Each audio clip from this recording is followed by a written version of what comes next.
చెప్పేది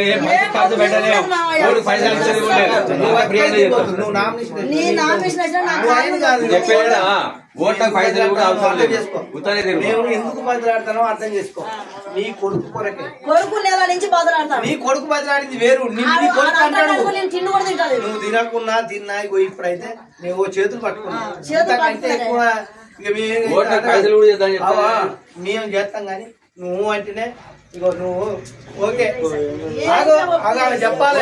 ఇంతమంది ఆమె చెప్పాలి అంతే. తప్పుల విషయం మేము మనిషి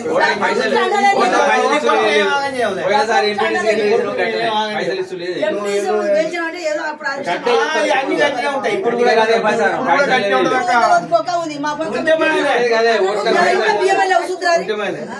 గదే ప్రచారం చేస్తాం మేము. అందరు పైసలు గదే ప్రచారం చేస్తాం.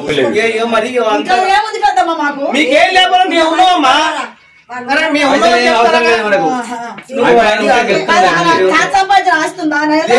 లేదు ఆయన మనిషే ఉన్నాడు. ఆయనే ఉన్నాడు అట్లా. అమ్మా నిన్నే ఆగం కావాలని మేము కోరుకోవమ్మా. అర్థమైందా? మా సాధ్యమైనంత మేము కూడా పోరాడతాం. మంది నా మనవాదిగో ఇల్లు కాలు పట్టుకుని వేయించుకుంటాం. నీ కొడుకు